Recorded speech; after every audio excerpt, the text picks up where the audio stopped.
Hola, buenas tardes a todas y a todos. Sean muy bienvenidos a este taller que tenemos. Tenemos el privilegio de estar con David Miklos.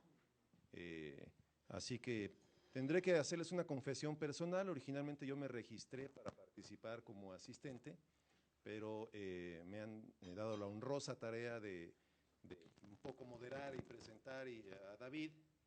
En primer lugar quiero agradecer a Bárbara, a los organizadores y al grupo de mujeres y hombres que han hecho de esta feria un rompimiento de esquemas, han puesto en el centro del debate al ciudadano, que creo que es uno de los elementos más importantes de lo que se ha tratado esta feria, y no quería dejar pasar la oportunidad de reconocer el esfuerzo y el talento de ellas y de ellos. Así que, en segundo lugar, quisiera hacer una muy breve introducción, si me permite, David. Si me permite también decir dos reglas fundamentales que vamos a tener en esta plática. La primera es que nos tenemos que divertir todos. Esta es una plática y una charla entre amigos. Es una plática informal en la que lo que se diga aquí, pues aquí debe quedar. La grabación, bueno, la dejaremos ahí para la posteridad. La segunda regla es que salgamos de aquí muy contentos y podamos compartir el gusto por la lectura. Y bueno, esta obra en particular, voy a entrar ya un poco a este tema. Gracias, Arturo. Esta obra en particular es una provocación, David. Así es como yo la entendí. Es una provocación para que hablemos sobre algunos temas. A propósito, 50 años de su publicación, que hablemos sobre temas que desafortunadamente están vigentes en muchos de nuestros sistemas democráticos en el continente y me atrevería a decir en el mundo. Y es una provocación para hablar sobre temas como el magnicidio, los dictadores, la democracia, y la democracia como amenaza a sí misma, por increíble que parezca, hablar de ejercicios democráticos fallidos, incluso de candidatos antes que de programas, por ejemplo. Y si me permite, David, me voy a atrever a leer un par de cositas que escribí a propósito de esto y después presentaré formalmente a David Miklos.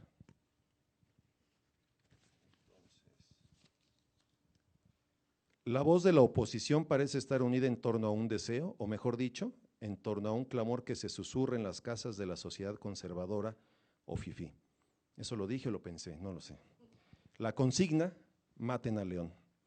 Ese deseo ha logrado unificar a un conjunto de actores de la vida política de una pequeña isla llamada Arepa, los moderados o conservadores, las escandalizadas damas de la sociedad arepana, si es que ese es su gentilicio, los banqueros, los médicos, el clero y todos aquellos que ven en un cansado león una amenaza inminente al status quo, a la incipiente y frágil democracia caribeña que ha sido manipulada para conseguir una presidencia vitalicia. El león ha sido subestimado, lo creen viejo y cansado, quizá por la gran cantidad de botellas y parrandas en las que ha tenido que participar durante más de 20 años. Todo sea por el bien de su amada isla. Lo que la gente no ha podido dimensionar es que en realidad se ha convertido en un animal político con más hambre y ambición, capaz de nadar en un mar abierto de intrigas y conspiraciones para salir siempre triunfador. La primera vez que leí, debo confesar, esta obra fue durante mi etapa de estudiante de preparatoria. La lectura nos fue dejada de tarea por un profesor que curiosamente nos daba una clase denominada Estética del Arte. En aquella época me pareció una novela graciosa. En sus páginas era fácil encontrar similitudes con el entonces presidente de Cuba, al menos así me parecía en aquella época, a quien en esos años mozos cualquier estudiante de preparatoria apoyaba o incluso admiraba. La Revolución Cubana era vista entonces como un logro social de incalculable valor, muestra del triunfo del espíritu de un pueblo que había logrado imponerse a la explotación y a la tiranía, guiados por un puñado de valientes jóvenes que habían sobrevivido al naufragio de un pequeño barco procedente de Tuxpan, México, el cual llevaba el nombre de Granma. Aquellos jóvenes, entre los que destacaba un médico de origen argentino, lograron instaurar un régimen político que por circunstancias que no viene al caso decir, parece que nunca logró despegar. En esta segunda ocasión que tuve la oportunidad de leer nuevamente la novela, ya no me pareció tan divertida, por el contrario, me pareció incómodamente vigente y devastadoramente oportuna para describir en buena medida la realidad de algunos de los países en nuestro lastimado continente. Me produjo una sensación de malestar y sobre todo de gran pesar por encontrar algunos rasgos comunes en distintas latitudes. La obra que nos ocupa el día de hoy muestra en un primer plano de la historia de cualquier dictador, un caudillo que ha logrado sobreponerse a las circunstancias adversas para instaurar en su propia figura la esperanza de todo un pueblo. ¿Acaso debería decir un pueblo feliz, feliz, feliz? Tal como lo dijo Tito hace unos momentos. El caso de la llamada Ley Bonilla es una muestra más de una situación descrita hace años por el autor. ¿Por qué solo 2 años, me pregunto? ¿Por qué no 5? Mejor todavía, 10, 20, o ya de plano, pues una perpetuidad. En Maten a León, el caudillo, presidente, guía y líder de los arepanos, entiende que un ejercicio democrático libre y abierto es la mejor manera de lograr una enorme legitimidad para gobernar. Así que decidió que su compadre es el candidato que reúne todos los requisitos para continuar con el legado de su obra. Aunque dadas las nuevas circunstancias y ante el reclamo y súplicas de su pueblo, finalmente ha decidido que es él nuevamente la mejor opción para continuar enarbolando la bandera del progreso, todo sea por el pueblo. Por otra parte, la obra nos deja ver una oposición conservadora, una oposición en realidad bastante moldeable a sus propios intereses y quienes, al perder a su candidato en una misteriosa muerte, deciden repatriar a un atlético y joven triunfador, con una imagen fresca, es decir, recurren al muy utilizado esquema de elegir primero al candidato antes que al programa. ¿Coincidencia? No lo sé.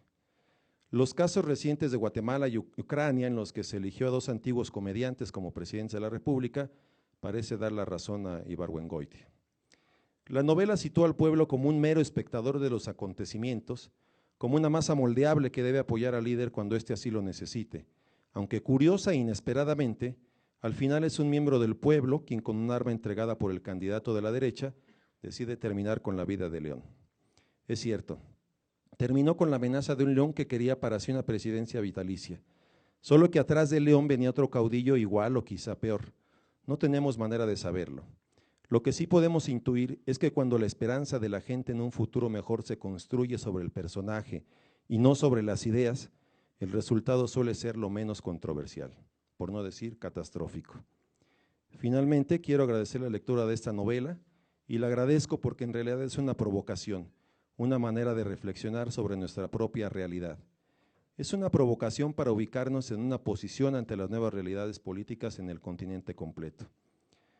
No puedo dejar de señalar que para aquellos escritores que pretendan continuar en la línea narrativa de Maten a León, es necesario que tomen en cuenta la aparición de nuevos elementos y actores en escena, medios de comunicación, redes sociales, derechos políticos, derechos humanos. Por los caudillos yo no me preocuparía mucho. Por desgracia, estos continúan vigentes en la trama como un elemento central. Deseo, y esto es un deseo personal, dejar de ser gobernado por animales políticos, leones, hienas, pajarillos, y sueño con comenzar a ser gobernado por personas. Así que, sin más preámbulo, voy a dar lectura al currículum de David. David Miklos nació en San Antonio, Texas, en 1970 y vive en México desde entonces. Estudió Relaciones Internacionales en la Universidad Iberoamericana y es profesor asociado de la División de Historia del CIDE, en donde se desempeña como director de la revista de Historia Internacional Histor y coordinador del Seminario de Historia y Ficción. Escritor y editor, es autor de una docena de libros de narrativa y creador de la revista de creación y crítica Cuaderno Salmón. Sus obras más recientes son La Pampa Imposible y No Tendrás Rostro. Así que para ya no abusar más del tiempo, cedo el uso de la voz a David. Muchas gracias, Alex. Gracias al tribunal por la invitación y gracias en particular a Bárbara por pensar en mí para estar en esta tertulia. Y gracias a Carla, a Rodrigo y a Héctor que se sumaron pues a esta presentación, reflexión, charla sobre Maten al León de Jorge Ibargüengoitia. Yo debo confesarles que la primera y última vez que había leído la novela antes de que ocurriera esto fue hace muchísimo tiempo, cuando tenía 12 años, que me enfrasqué en la lectura de todos los libros de Ibargüengoitia porque me impresionó tanto en su momento que me di a la tarea de leerlo todo, de conseguir todos los libros. Y mi recuerdo de la lectura de Maten al León es que había sido una lectura muy rápida, ¿no? Divertida, y que de algún modo no era mi favorito de los libros de Ibargüengoitia, pero sí algo me había dejado, ¿no? Entonces, muchísimos años después de eso, cuando sale la idea de venir a esta tertulia, lo primero que pensé, porque deben saber que todos los procesos electorales y las reflexiones sobre la democracia se instalaron en mi vida hace como alrededor de 3 años de una forma muy contundente. Lo primero que pensé es, no, quiero hablar de Maten al León.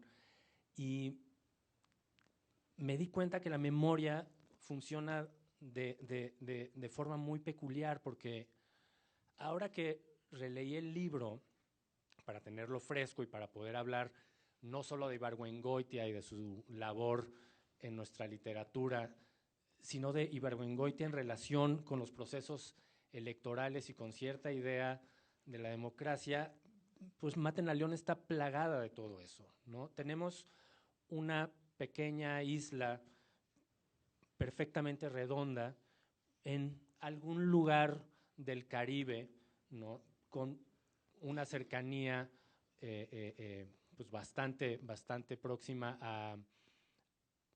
al continente latinoamericano, para no decir americano, y en esa isla hay un gobernante que lleva 20 años en el poder, ¿no?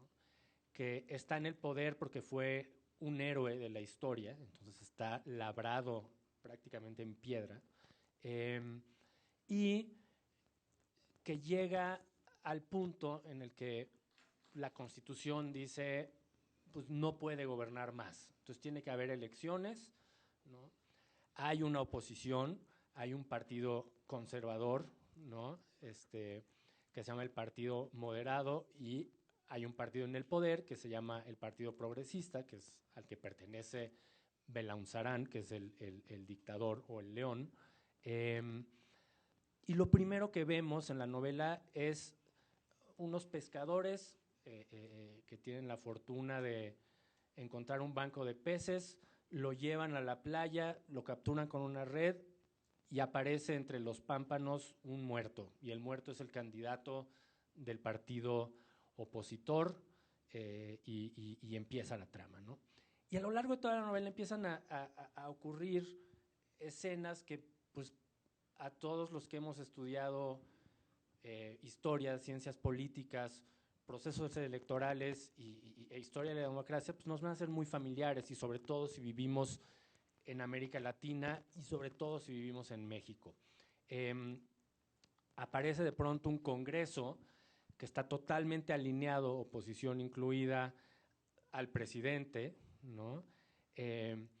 Aparece un presidente que tiene la capacidad de cambiar las leyes ipso facto y decir, pues se acaba mi término, pero ¿por qué no pensamos en derogar esa ley y proponer una ley que permita una presidencia vitalicia? Tengamos contentos a todos y matemos una ley que ha estado en el aire asustando a los ricos y que amenaza con expropiarles su propiedad. Creemos una ley que al revés, que los beneficie y les permita tener estas propiedades sin miedo alguno. En fin, todo esto situado en un hipotético 1926, ¿no? Aunque la novela está escrita y publicada en 1969, debemos tomar en cuenta que para ese entonces Ibargüengoitia ya había escrito Los Relámpagos de Agosto, que fue su primera novela, en la cual habla del momento inmediato después de la Revolución en México y de cómo pues todos los generales de división que participaron en la reyerta, que eran muchísimos, pues querían tener un pedazo de poder. Entonces uno iba a tener la presidencia, evidentemente, otros iban a tener los gobiernos de los estados, otros iban a tener las secretarías, en fin. Y la novela retrata muy bien cómo se van repartiendo este poder, ¿no? A través del humor. 13 años después publica esta novela que no deja de ser alegórica y no deja de aparecer en un momento muy peculiar. La novela aparece después del 68 mexicano, ¿no? Aparece obviamente después de la Revolución Cubana y aparece pues, después de toda esa historia en República Dominicana, ¿no? Con su dictador, en fin. Aparece antes de las dictaduras del Cono Sur. En fin, es un libro que nos habla de historia, nos habla del presente y hace una proyección hacia el futuro, que es lo que deberían hacer los historiadores y que finalmente terminan haciendo muchos novelistas, ¿no? Ibargüengoitia estaba todavía lejos de publicar Los Pasos de López, en donde reinventa todo el inicio de la independencia mexicana. Y a mí me parece que es un libro que es una especie de ensayo del libro, de ensayo narrativo para una obra posterior.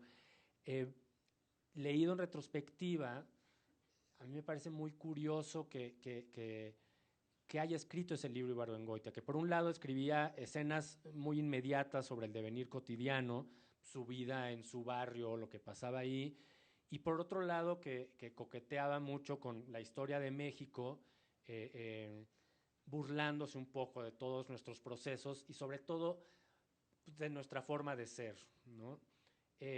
Alex decía al final de su intervención que lo que él quería es que nos gobernaran personas y curiosamente lo que Ibargüengoitia decía cuando hablaba sobre todo de los relámpagos de agosto era que los generales de división eran idénticos a cualquiera de nosotros, ¿no? Eran personas, eran seres humanos, eran sujetos de la misma condición humana,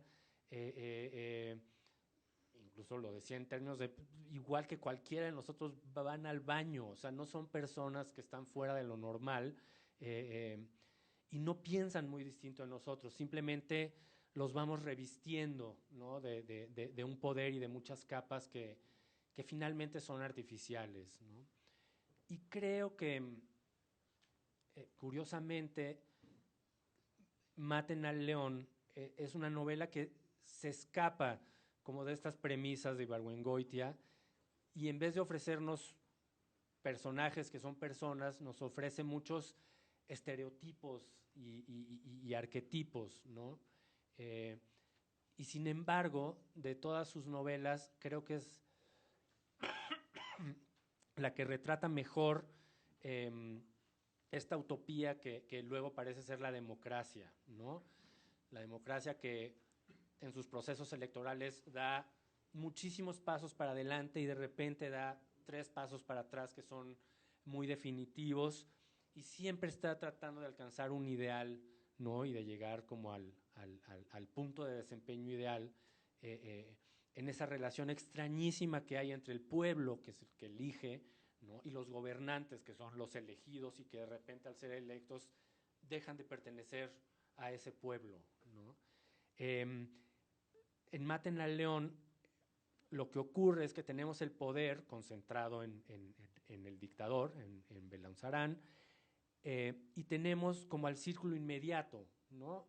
A los ricos, a los hacendados y a los que hacen política con él, si a lo que sucede ahí se le puede llamar política, y en realidad nunca vemos a los personajes de a pie, que eran los que más le gustaban a Ibargüengoitia, salvo por uno, ¿no? Que además va a ser definitivo en la novela y que cualquier lector cauto al verlo aparecer debería saber y conocer esta premisa chejoviana de si al principio de tu relato aparece una pistola, al final esa pistola va a ser puesta en acción, ¿no? Y es un poco lo que ocurre en Maten al León y es con lo que a mí me gustaría pues abrir boca y convocar a Carla, Rodrigo y a Héctor a acompañarme en esta charla y abrirla evidentemente al público aquí presente.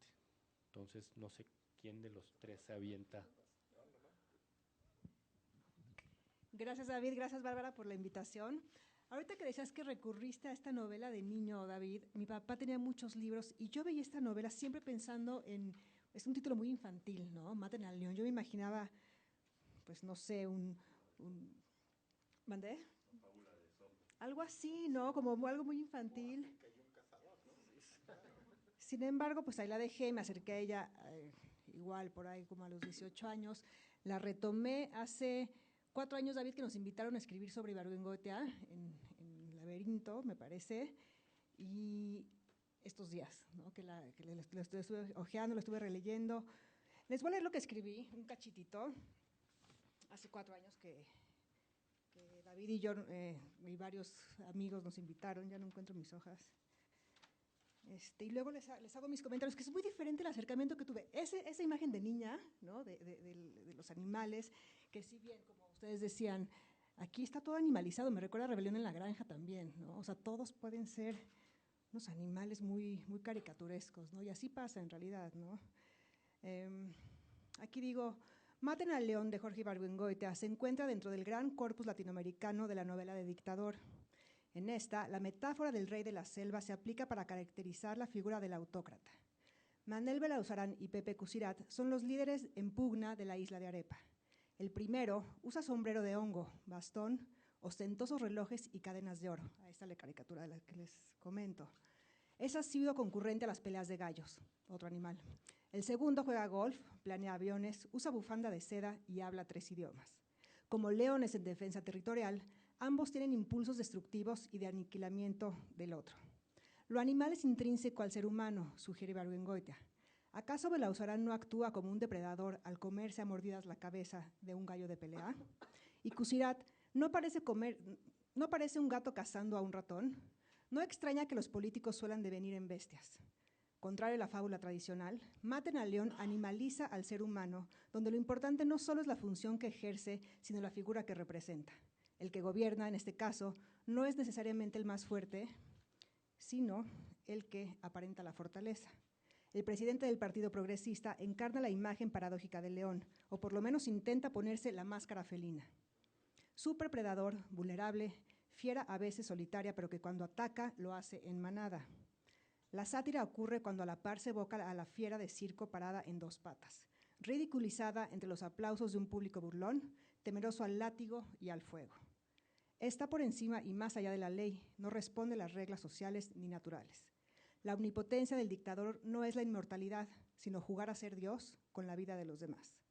En términos de violencia, la condición de su fuerza recae en lo animal, es decir, en su bestialidad, sea candidato, presidente vitalicio o maestro de violín. Lo paradójico es que quien usó todo el tiempo el disfraz de oveja resultó tener las garras de un león. Entonces, yo al releerlo estos días, no se me quitó de la mente destacar los binarismos que hay aquí. Todo el tiempo hay un juego de dobles. A mí me gustan mucho los dobles, David lo sabe. Y el poder, la opresión, matar, sobrevivir, los fifis, los chairos, como tú decías, civilización, barbarie. Bueno, de entrada la ficción y la realidad, ¿no? Aquí se juega todo el tiempo. Lo cómico y lo serio, que bien sabemos que Ibargüengoitia pues nos hace reír, ¿no? Ahorita que decías que hay que divertirnos, pues ya de entrada con leer esta novela nos divertimos, ¿no? Al comentarla y yo me carcajeo leyendo esta novela. Construir un gobierno, deconstruirlo, los moderados, los progresistas, lo humano, lo animal. Perdón, en cuanto a la ficción y realidad, bueno, sabemos que hay una semejanza con los hechos de Álvaro Obregón justo en la misma época de aquí.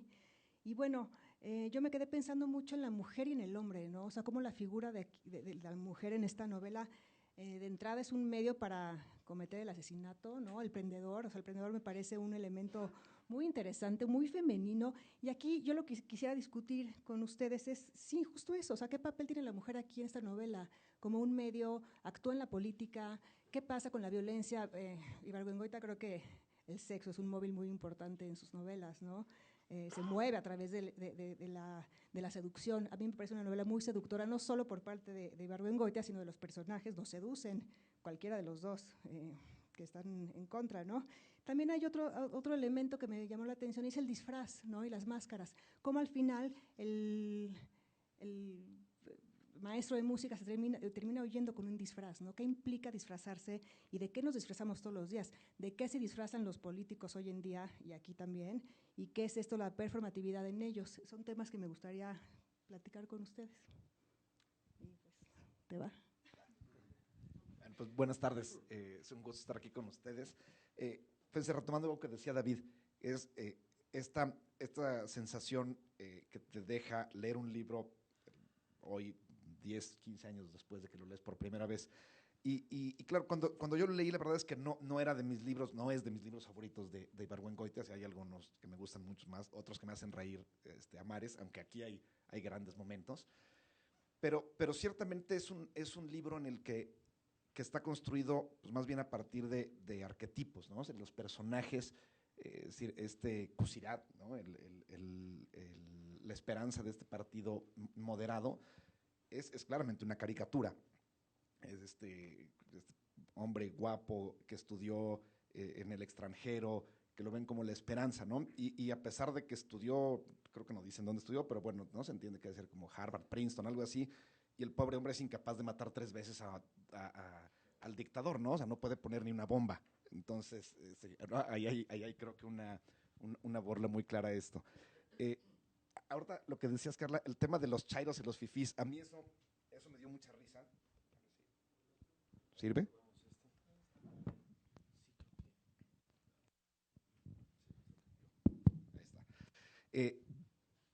Eso sí me hizo reír mucho porque hay comentarios, o sea, claro, uno ve a estos ricos, o digamos, a las clases pudientes, tratando de arreglar el desastre, ¿no? Diciendo, ok, vamos a matar a este señor, o vamos a reformar la Constitución, o vamos a poner orden.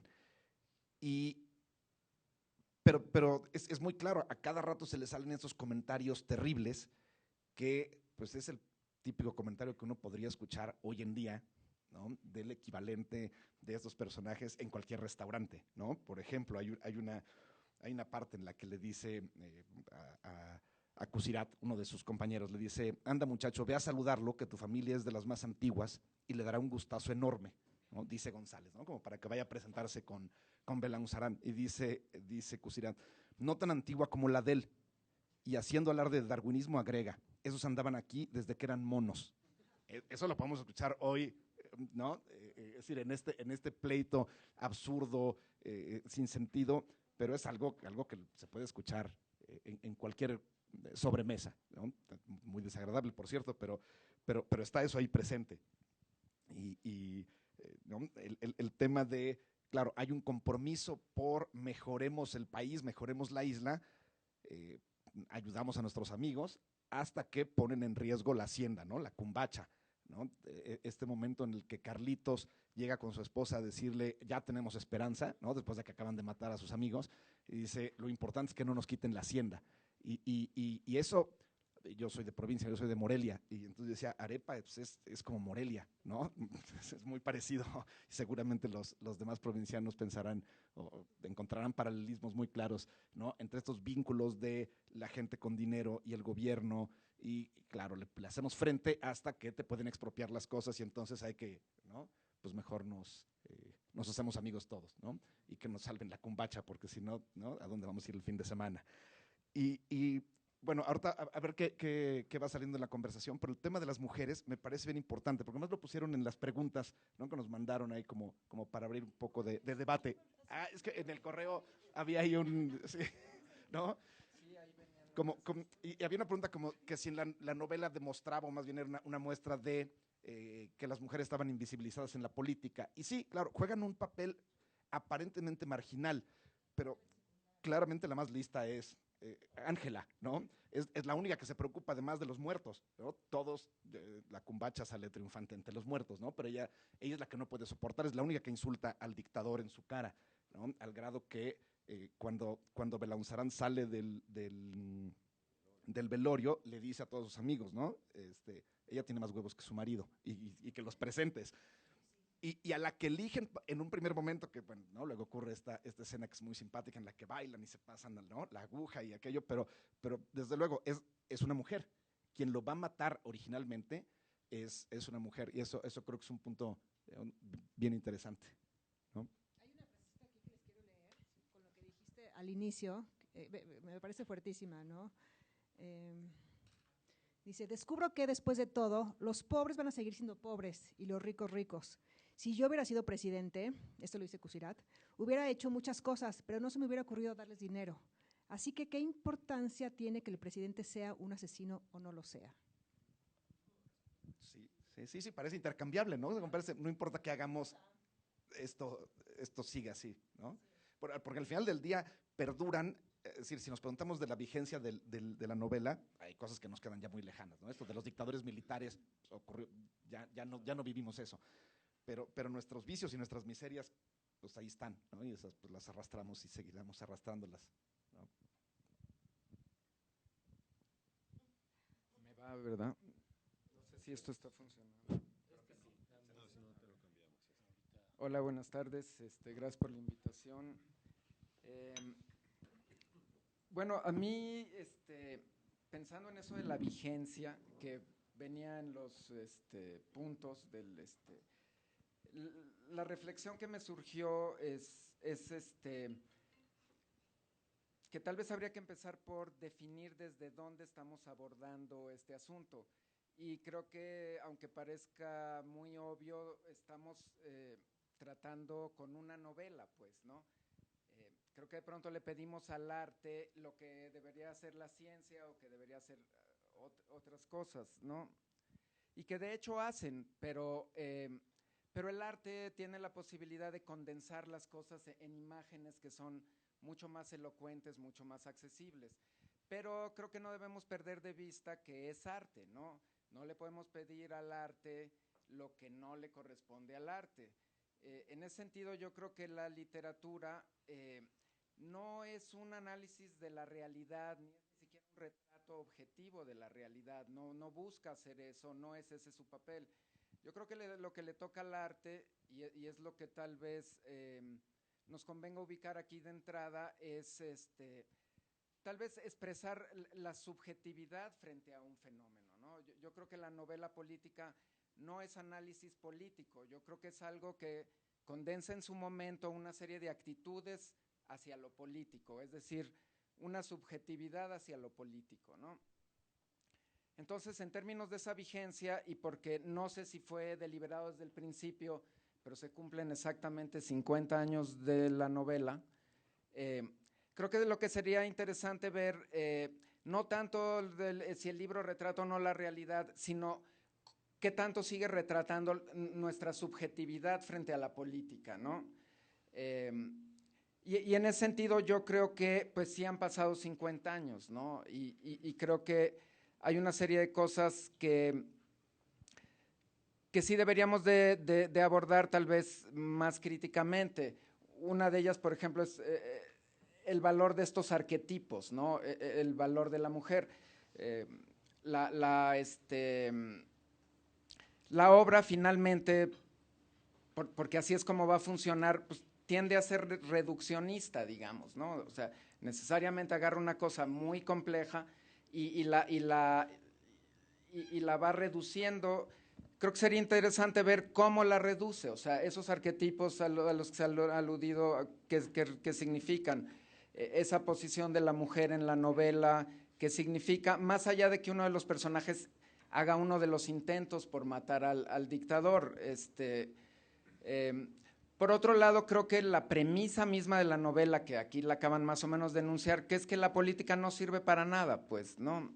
En realidad, se ha dicho que quieren matar al dictador para mejorar algo, pero yo, que la releí hace poquito, creo que nadie expresa, de hecho, ningún deseo de mejorar nada.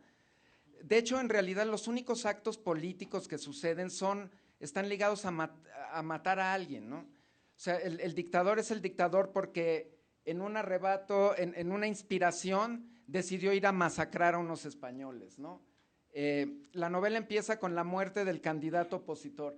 De hecho, la única acción política es matar a alguien, pues, ¿no? Y una vez resuelto lo de matar a alguien, lo demás no importa en realidad, porque la política, en términos de la novela, y creo que es algo que más en un lugar como este debemos preguntarnos, ¿no? Para mi gusto la novela plantea, o al menos los personajes de la novela plantean que la política no sirve para nada. De hecho, la gente que cuenta, por un lado la masa es completamente pasiva, ¿no? Y en general se le describe en términos pues más o menos derogatorios, ¿no? Y lo que realmente cuenta, que es repartirse lo que hay, los que se lo reparten se lo pueden repartir sin todo esto, pues, ¿no? Entonces, ¿qué hay con eso de que la política, a mí me acaba pareciendo que acaba teniendo una función medio ritual, ¿no? También esto del énfasis en la muerte inevitablemente apunta a una función sacrificial del asunto, ¿no? Como que lo que activa a la sociedad es esta pulsión de muerte, ¿no? Al menos en términos de la novela, porque lo que es realmente sustancial, ciertamente en una sociedad reducida a sus elementos más caricaturescos como esta, pues se puede resolver sin eso, ¿no? Habría por ahí como una función ritual que yo acabé asociando como con la idea de teatro, ¿no?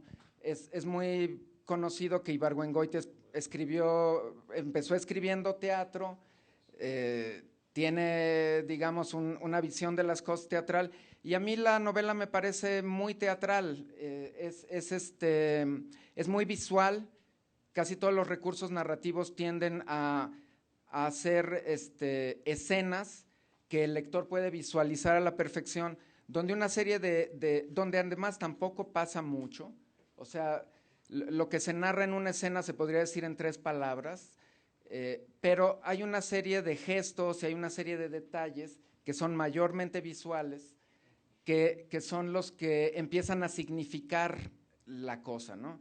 Entonces, pensando por el lado del teatro, a mí me parece que todo esto alude a la política y a la literatura que habla de la política como algo que tiene que ver con las apariencias de las cosas, con las proyecciones de las cosas, como que el poder acaba siendo una simple proyección, ¿no? Realmente el dictador ni siquiera es tan malo, o sea, mata a un par de gentes por ahí, tampoco hace nada, o sea, tampoco hace nada en particular. La Cámara de Diputados son 10 diputados, 3 de los cuales o 4 se reúnen todos los días en el casino y los otros 6 se deben de reunir en las peleas de gallos, pues, ¿no? Entonces, a mí me gustaría poner en la mesa esta idea de todo esto como una especie de símbolo medio vacío, ¿no? Como de una gestualidad que no tiene sustancia, pero que yo insistiría en que en términos de qué tipo de signo es y en qué se apoya para hacer ese signo, sí establece un sistema de valores por ahí que a mí me gustaría, o creo que sería importante que los revisáramos a la luz de lo que ha pasado en 50 años, ¿no? Lo del teatro es completamente cierto, y ahora que lo dices, yo siempre asociaba la lectura de Maten al León con la lectura de una de las obras de Ibargüengoitia que estaba publicada como dentro de su canon, porque todas las demás obras se publicaron después. Y la que estaba dentro de su canon, igual en la misma serie, la serie del volador de Joaquín Mortiz, era El atentado. Y entonces, y era lo mismo, ¿no? Era cómo matamos, ¿no? a un político. Obviamente lo que está aquí detrás es Obregón, ¿no? Y lo que está detrás es esta idea del asesino solitario, ¿no? Que siempre está vinculado a los magnicidios, ¿no? Y aquí lo que hace Ibargüengoitia es como vernos la cara a todos y decir, que no tenía ninguna intención, ningún interés político, es el que acaba asesinando al tirano, ¿no? ¿Y por qué? Pues porque fue consentido por 2 de las figuras principales de la novela. Una que es Ángela, que siempre lo había consentido, y otro que lo consiente al final, como reconociéndolo, que es Cusirat, que es el que trata de matar al tirano y no puede, ¿no? 3 veces no puede. Me da un poco de risa que digas que el arte no tiene ninguna función ante la realidad.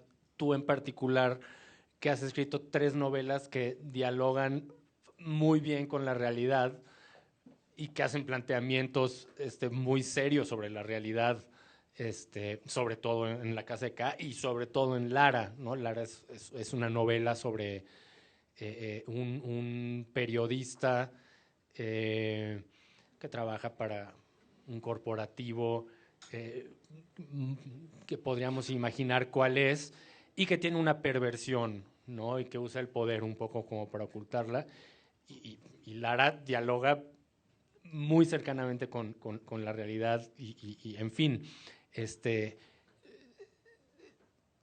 Maten al León quizás no es la novela de Ibargüengoitia que mejor dialoga con esa realidad, como sí lo son Los Relámpagos de Agosto y Los Pasos de López, porque además dialogan con la realidad a partir de la historia y de la historia cercana y de la historia que nos toca.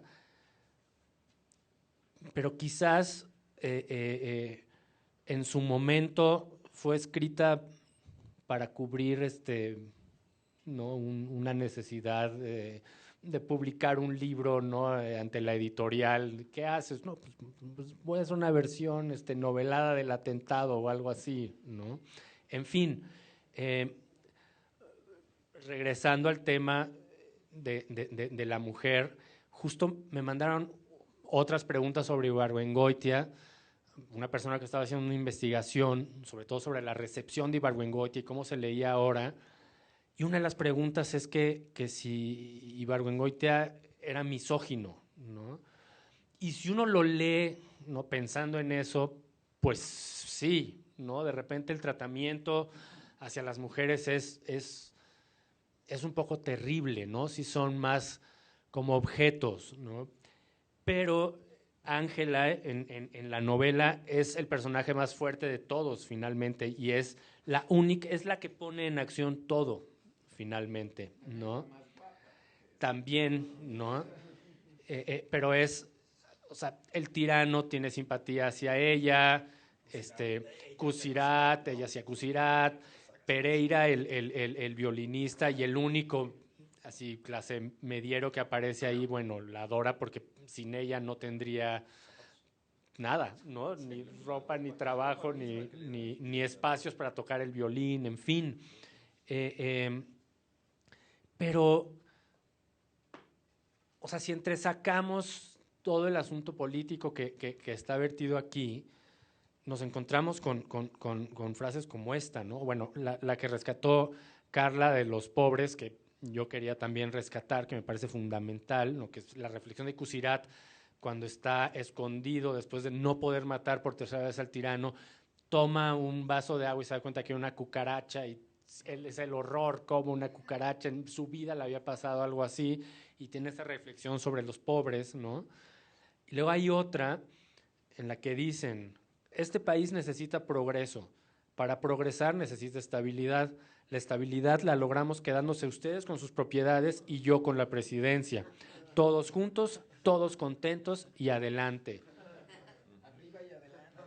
Y ahí está, ¿no? O sea, quitemos totalmente. Cuando les negocian con ellos, les dice, está bien, ustedes se quedan aquí de diputados y la ley de expropiación la mandamos a la congeladora, ¿no? Sí. Eso o sea, cambien progreso por cualquier otra palabra hoy en día, porque ya progreso está sobadísima, no, pues ya no la usamos. Sí, lo que quieran, ¿no? Pero no hay gran cambio, ¿no? Y en ese sentido creo que es muy vigente, al mismo tiempo que es muy caduca. O sea, es una cosa muy rara este libro de Ibargüengoitia, ¿no? Y sí, fue un poco deliberado, o sea, pensar, bueno, cumple 50 años y da pie para hablar de estos procesos y además de Ibargüengoitia en sí, ¿no? En fin. Mira, en defensa de la teatralidad de Ibargüengoitia, debo decirte que al acercarme a la lectura en esta segunda ocasión, busqué la película porque la proyectaron, la universidad la proyectó a propósito del 50 aniversario del libro y fui descubriendo poco a poco y en cada escena de la película que efectivamente parece ser un guión teatral. Incluso los diálogos están remarcados en la película, que es por demás, debo decirlo, a mí me pareció bastante divertida. Aparece, imagínense ustedes ahí al candidato opositor en la figura de Jorge Rivero, pero además fotografiada por Gabriel Figueroa, que en 1977 fue la película más cara producida en México. Entonces sí, efectivamente parece ser un guión, e incluso en la propia película los diálogos van siendo remarcados tal y como se van leyendo. No sé si es deliberado o si es una coincidencia, eso lo dejo mejor en la decisión en ustedes. No, yo nada más quiero precisar que, porque justamente David apunta a lo que yo mismo he escrito, no es que yo no crea que la literatura no pueda abordar la realidad, simplemente insistir en que lo hace desde lo subjetivo, pues, ¿no? Y que y que tanto al escribirla como al leerla creo que tenemos que partir de ahí, pues, ¿no? Yo nada más quería molestarte un poco. Sí, creo que esto que apunta Héctor es muy cierto. Es decir, no es un análisis político ni académico, nada, es literatura y trata de plantear a partir de la ficción pues, ciertas cosas, ¿no? Alumbrar algo, echar sombras sobre otros aspectos, pero sí, pensar que esto es un manual de análisis de lo que ocurre hoy en día, pues es pedirle ni siquiera mucho, pues de eso no se trata, creo, la literatura, ¿no? Ponemos la buena, ¿no? Pero lo interesante es la permeabilidad que hay entre la literatura y lo que está pasando y que genere justo estos diálogos, ¿no? Yo estaba pensando mucho en Tótem y Tabú, ¿no? Como aquí están el padre primordial, nada más que hay dos. Entonces creo que ese es el conflicto de la novela, ¿no? ¿Qué hacemos con estos dos candidatos? Pienso también en psicología de las masas, cómo está toda la gente también dividida y cómo actúan y cómo van, de verdad, pura masa en movimiento, ahí están todos siguiendo ya sea a un candidato o a otro. Y hablaste del teatro. Y aquí hay una escena que les quiero leer, perdón, una escena que les quiero leer en cuanto a la figura de la mujer muy caricaturizada aquí, muy incluso medio ridícula, y menciona el teatro, ¿no? Dice así: ella, frustrada, se calla. Los ojos se le rasan de lágrimas, los labios le tiemblan y tiene la respiración agitada. Su pasión es ridícula, pero imponente. Kusirat se amedrenta. Ella lo nota y de un zarpazo toma la mano del hombre indefenso, arrinconado en su silla, y le dice: por favor, tú, por favor.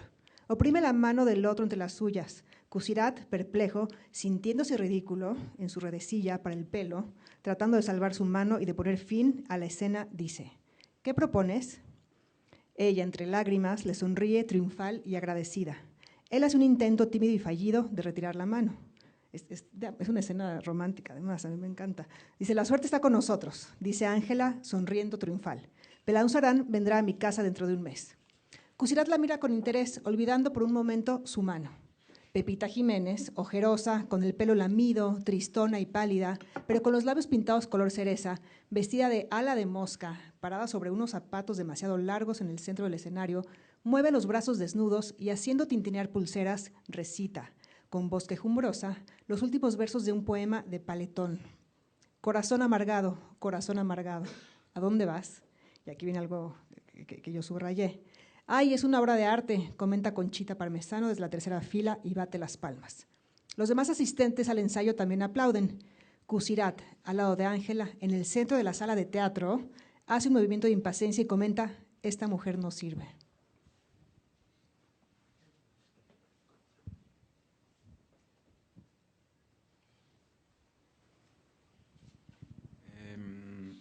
En lo que venía el micrófono para acá, se me fue un poco la idea, pero a ver, voy a ver mi acordeón. Bueno, volviendo a hablar en términos del arte, lo que creo que sería importante destacar, aunque está implícito, es que Ibargüengoitia es un gran escritor, ¿no? Entonces, la eficacia de sus recursos, eso no se discute, pues, ¿no?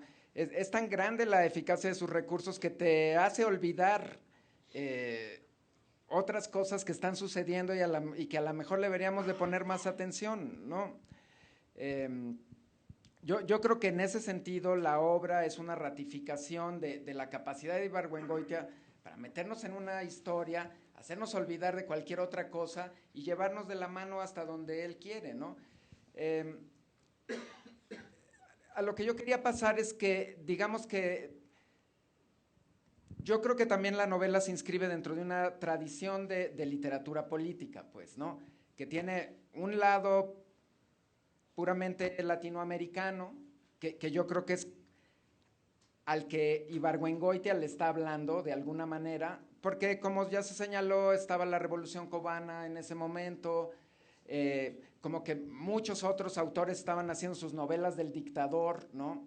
Como que la variante latinoamericana de la novela política siempre tiene que ver con algún dictador y con el autoritarismo, pero no toda la literatura política es literatura latinoamericana política, y yo creo que lo que a mí me llama la atención en Ibargüengoitia es cómo aligera todo el tema en cuestión, pues, ¿no? Gran parte de esta literatura que tiene que ver con horrores, con dictaduras, con asesinatos, con masacres, es, digamos, una literatura muy pesada, ¿no?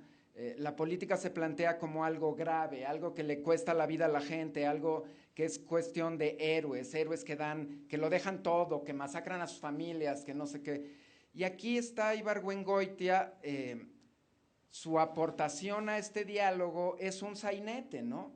Donde todos esos conceptos de heroísmo, de entregar la vida a la patria, pues los vacía completamente de todo ese peso y hace que la política sea algo ligero, ¿no? Es algo que él reduce a un devaneo como cualquier otro, más o menos, porque finalmente, como ya se leyó, política o no política, los pobres van a seguir siendo pobres, los ricos ricos, a los ricos nomás les preocupa la hacienda, y a los pobres nomás les preocupa emborracharse, ir a los gallos, matar, agarrarse a golpes, no sé. Que insisto, creo que deberíamos poner un poco más atención qué es lo que nos divierte de las cosas, pues, ¿no? Pero a mí lo que realmente me gustó, porque creo que Ibargüengoitia también es como un escritor engañosamente ligero, ¿no? Siempre tiene un giro, o sea, te plantea cosas chistosonas casi siempre, muchas veces un poco estereotipadas también, con recursos a veces ya medio manidos, ¿no? Pero siempre acaba dando un giro, o en este caso yo creo que para mí el giro genial de la novela es que al final de cuentas maten al cuate y eso no importa, ¿no? O sea, escribe toda una novela sobre un asesinato que no sucede, y cuando finalmente sucede el asesinato, le dedica literalmente 2 frases, ¿no? O sea, este cuate finalmente mata al dictador, no sabemos por qué. O sea, intuimos que es porque admira a Ángela y Cusirrat, o porque, pero en realidad es como diría Héctor Suárez, pues no más, ¿no?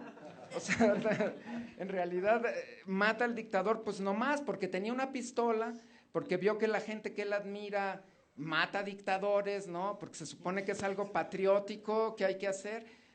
Ahora, todo eso yo lo estoy asumiendo, porque en el libro no dice absolutamente nada. 2 frases después, conservadores o sea, progresistas y moderados ya se volvieron a poner de acuerdo. Hay un nuevo personaje que sustituye a León y seguimos tan campantes, ¿no? Yo lo que acabé concluyendo es que a lo mejor Ibargüengoitia nos está diciendo la literatura no es para eso, pues, ¿no? O la literatura no es para eso tomándosela en serio. Es para eso, pero para apretar otros botones, pues, ¿no? Que no son necesariamente, vuelvo a los de la objetividad científica, ¿no? Esta parte muy divertida, el capítulo en el que están en el baile, ¿no? Que pues es francamente ridículo, ¿no? Cómo se van pasando la aguja, y luego el que echa todo a perder es Cusirát, ¿no? Porque por las prisas ya le quita la aguja cuando ya se la iban a clavar, luego se la devuelve, pero ya la otra se puso triste, y aquello es una farsa, ¿no? Muy divertida. Pero en efecto, no es esta historia en la que uno ve al dictador matando a 500 niños, ¿no? Con un machete, ¿no? Es más Ibargüengoitia, pues, ¿no? Sería otra novela si no hubiera el ingrediente del chiste, ¿no? O sea, el chiste para aligerar el tema creo que es importantísimo. Aquí sería otra novela totalmente distinta si no hubiera estos elementos. Por ejemplo, aquí el azar, ¿no? O sea, cuando dicen, si llega en avión, ganamos las elecciones. porque nunca habían visto un avión en Arepa, ¿no? Es como lanzar la moneda y sí, al final se lanza la moneda y lo matan y, como dices, no pasa nada, ¿no? Da igual. Parece que son intercambiables tanto el asesino como el muerto. Es decir, no importa, se pudo haber muerto el médico tropezándose en las escaleras porque alguien lo empujó y no pasa nada, ¿no? Es que finalmente, o sea, más allá de la discusión de sobre si el arte cumple esa función o no de decir algo sobre la realidad y ser prescriptivo o crítico, creo que, o sea, Ibargüengoitia es muy eficiente porque, por un lado, da esa imagen de liviandad, se lee muy bien, o sea, sus libros uno los termina de leer muy rápido.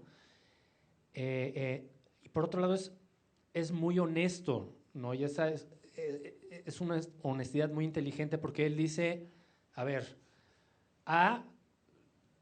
sí, yo evidentemente no soy mujer y mi visión de las mujeres es muy limitada y es muy uga uga, ¿no? Así casi cavernícola, ¿no?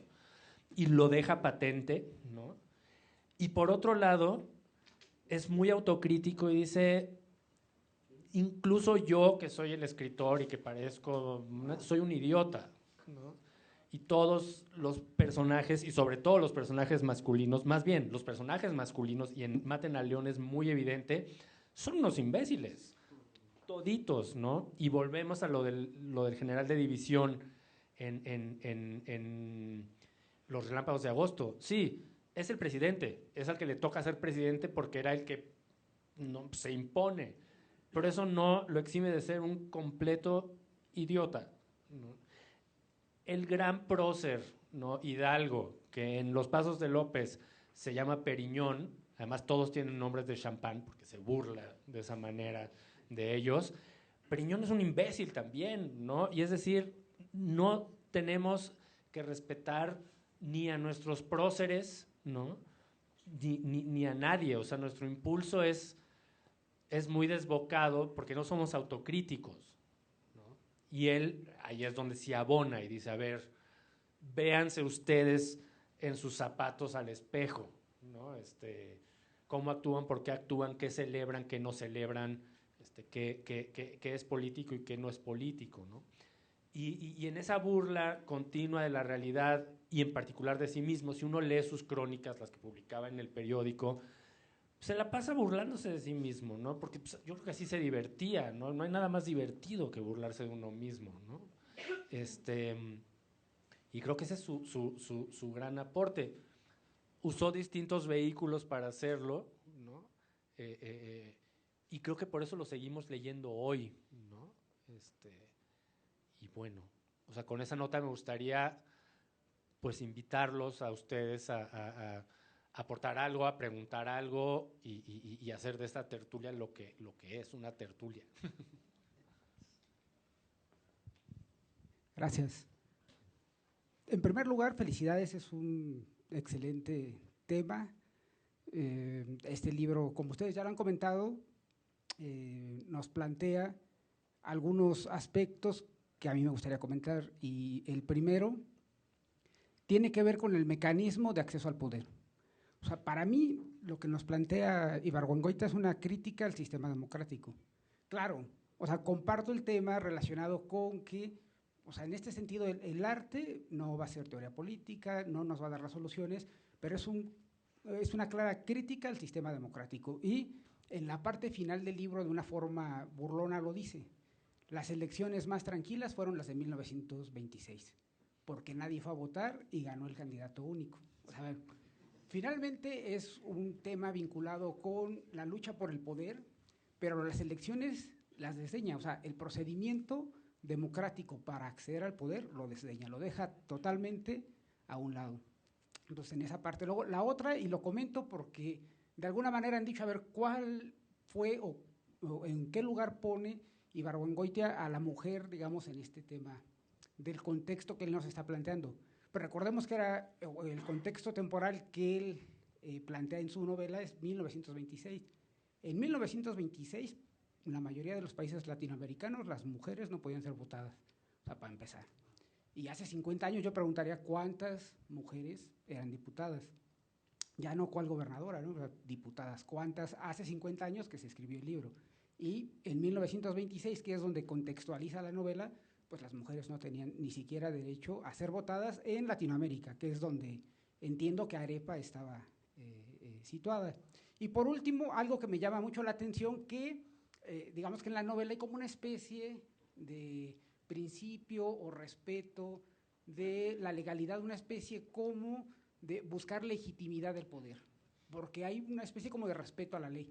En principio estaba electo para ya estaba a punto de concluir su 4º periodo presidencial, entonces lo que busca es el 5º periodo presidencial y al final la presidencia vitalicia, pero todo lo busca, digamos, sí, modificando la ley, o sea, entiende que hay algo que le tiene que dar legitimidad a su mandato. Entonces, a mí la verdad me pareció muy interesante y todos sus comentarios muy atinados. Muchas gracias.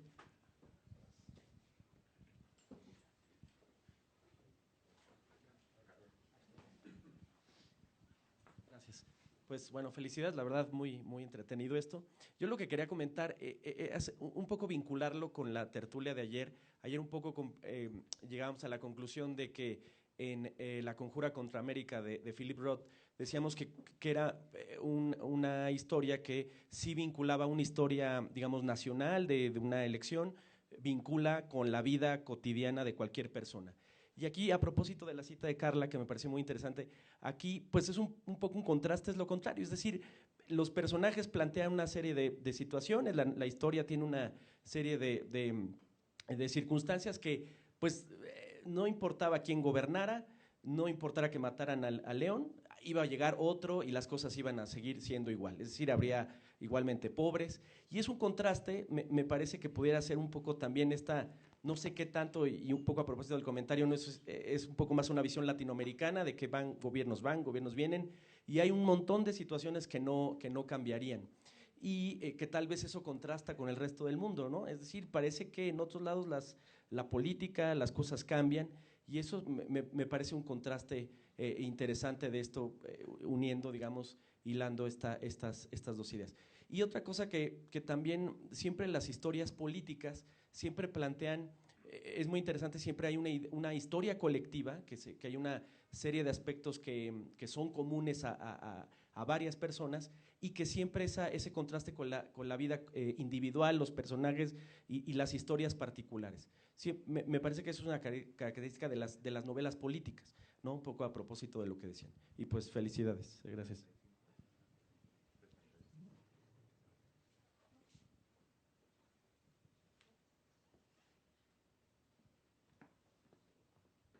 Bueno, a propósito de lo que decía Isaías, quisiera decir que entendiendo y recordando aquella frase de que la política es la continuación de la guerra por medios pacíficos, me permite entender un poco toda esta novela y estos temas. Y a propósito de lo que decías del acceso al poder, decía Barack Obama, a lo mejor a muchos no les cae muy bien, pero que el poder no enloquece a la gente, simplemente la revela.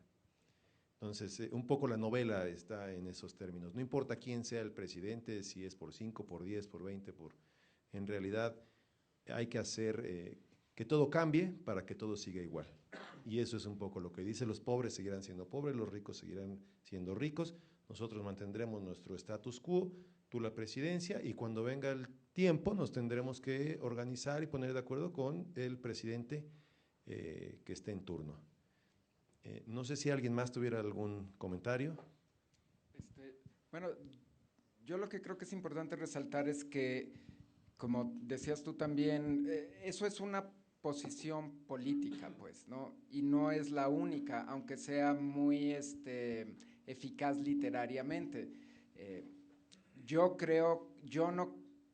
no creo o no quiero creer, finalmente es una posición un poco inmovilista, ¿no? Es la idea de que todo va a seguir igual, hagamos lo que hagamos, lo cual es una idea básicamente conservadora, pues, ¿no? Es una idea contraria a la política como tal, y además que pasa por alto un montón de cosas. Yo no creo que las sociedades sean tan inmóviles, yo no creo que… Sí, puede ser que siempre haya ricos y pobres, pero de pronto hay más ricos, de pronto hay más pobres, Y yo creo que en todo ese rejuego sí cuentan las ideas y sí cuentan las actitudes. Tampoco creo que debamos ver con tanta ligereza que maten gente, ya sea una masacre completa o la muerte de un candidato. Cada una de esas muertes es una muerte real que impacta de manera real. Y fuera de las páginas de la novela, pues vivimos en un mundo lleno de esas muertes, ¿no? Que creo que debemos resistir la tentación a aligerarlas demasiado, pues, ¿no? Yo creo que la existencia de este tribunal es una prueba de que las cosas sí cambian. Ahora, no al grado de que ahora los de abajo son los de arriba, pero sí cambian las cosas, pues, ¿no? Yo creo que en el espacio de nuestras vidas hemos visto cómo cambian las cosas. Y yo cuando leí el libro me acordaba mucho de cuáles eran, y por eso quise hablar de las actitudes desde el principio. Cuando yo era chico en mi casa y en muchas otras se hablaba de la política en estos términos, ¿no? Como que es algo de delincuentes, ¿no? Es algo en que la gente decente no se debe meter, siempre acaba en lo mismo, todos los que están en eso son unos fascinerosos, nomás mueven al peladaje, cosas así, que implicaban una serie de visiones parciales de la realidad y además interesadas, pues, ¿no? El punto de vista no es neutral, la emisión no es neutral y la lectura tampoco es neutral, ¿no? Y por lo tanto creo que siempre tiene que haber un espacio para la crítica, aún en figuras que son incontrovertiblemente grandes de la literatura. Creo que el arte es muy importante que nos mantenga despiertos, ¿no? Más allá de lo que dice, y tú usaste el término provocar, yo creo que es importante que el arte nos esté provocando, pero que esa provocación genere pensamiento, pues, no genere inmovilidad.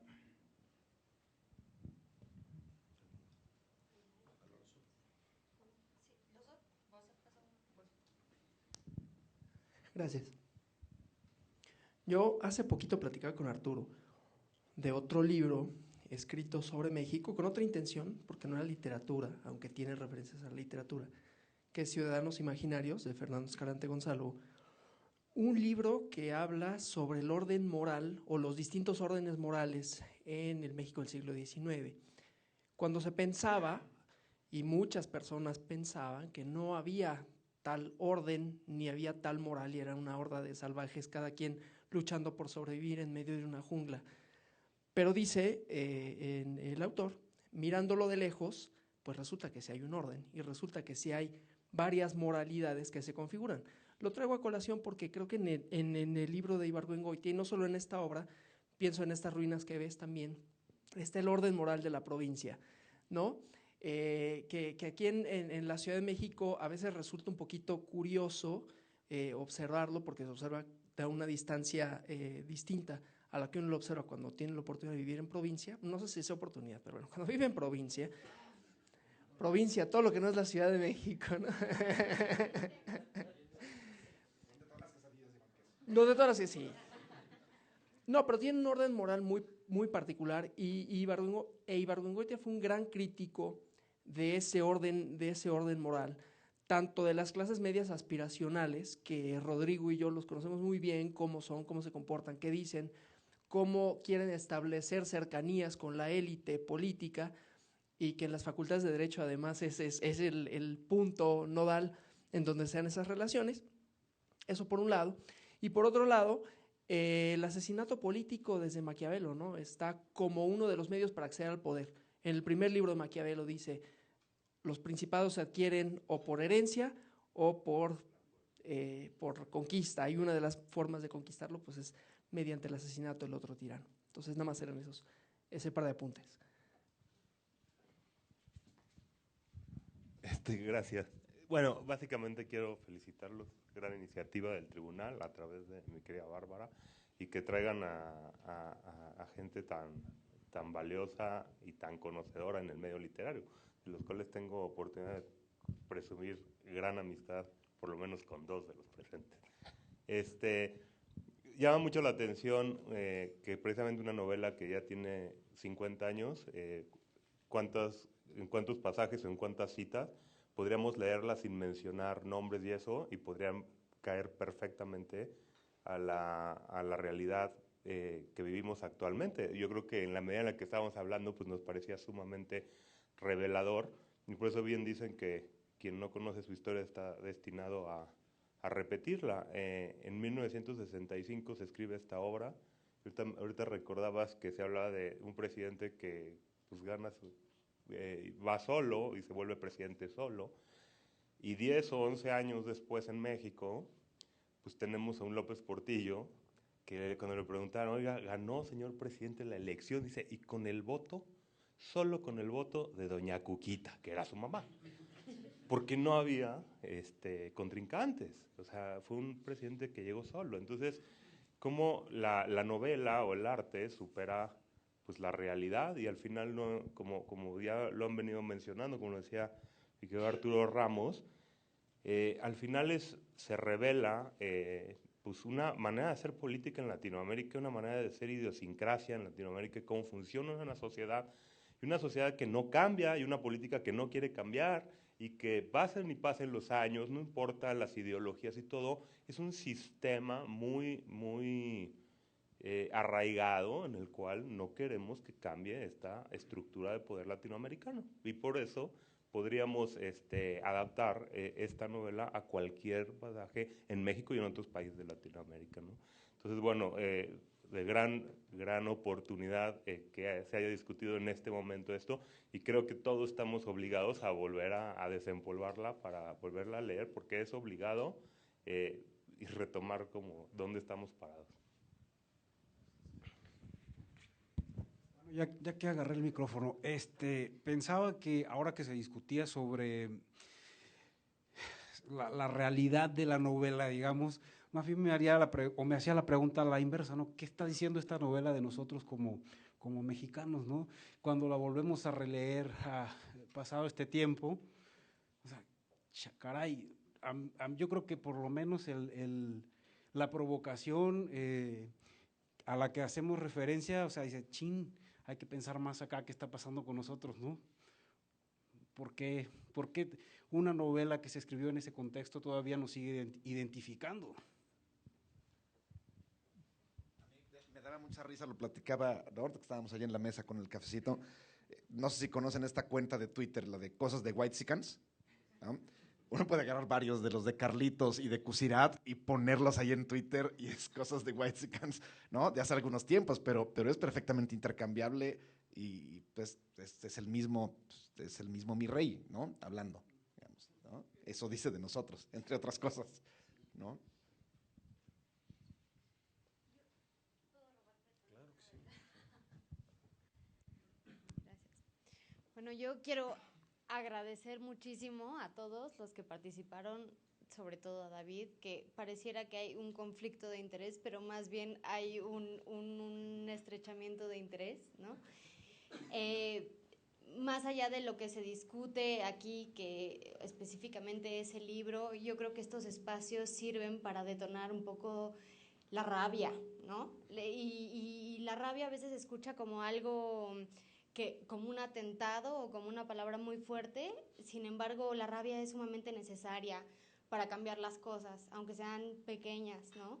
Y tener espacios aquí en un tribunal donde de pronto abramos las ventanas para que se oreen las cosas, y que se abran las puertas para que exista una colaboración ciudadana, ¿no? Y académica, y incluso abordar nuestra realidad desde la literatura es fantástico. Ha sido un agasajo tener estas participaciones, escucharlos a ustedes, ¿no?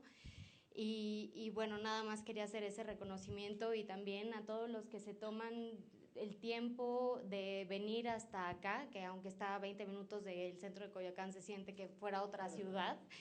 Y pues nada, muchísimas gracias, Alex, también por tu participación, ¿no? Y bueno, pues ya era todo.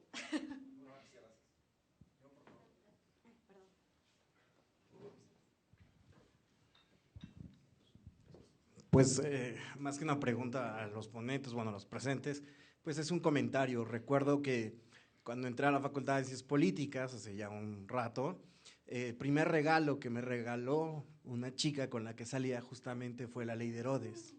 Entonces, pues me pareció un estupendo regalo y me emocionó tanto que lo leí en una noche. Quedé tan prendado del autor que empecé a buscar todos los textos. Curiosamente, un par de semestres después, tuve la oportunidad de tomar clases con su sobrina, que es María del Carmen Roqueñi, que todavía da clases en la facultad. Y bueno, esto viene al caso porque justamente lo que sucedió ese día fue que alguien puso una semilla en mí sobre un interés que yo no conocía. Entonces, me parece muy importante que ese tipo de semillas justamente se den en este tribunal, porque si bien tenemos una Feria Internacional del Libro, pues bueno, estamos hablando sí de temas judiciales, y estamos hablando de políticas, y estamos hablando de elecciones, pero ¿por qué no también justamente hablamos de estos temas a través de la agudeza de este tipo de escritores? O sea, Jorge Ibargüengoitia, alrededor de todos sus textos que también publicó en diarios, tiene una agudeza política, tiene una agudeza para observar lo social, que sin duda alguna nos sirve como parámetro para observar el México actual. Entonces, yo creo que les agradezco muchísimo que se haya hecho este evento, esta tertulia, que se comenten estos textos, que se revivan estos documentos, que podamos analizarlos tal vez a través de la óptica que nos interesa a nosotros en este plano, pero que finalmente sigamos sembrando este tipo de semillas, este tipo de charlas, que mucho abonan para nuestro conocimiento y para lo que queremos comprender, que es la sociedad. Muchas gracias.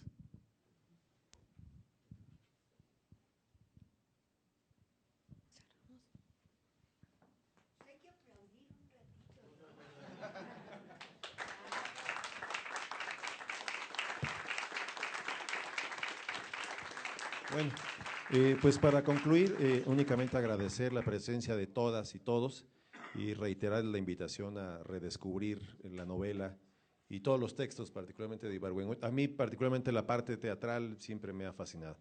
Pero bueno, muchas gracias a todos. Y ahora, si me permiten, quisiera entregar un reconocimiento a nombre de los organizadores de la Feria del Libro, a David, a Carla, se los debemos, pero con mucho gusto se los vamos a hacer llegar. Pues David, muchas gracias por haber aceptado participar.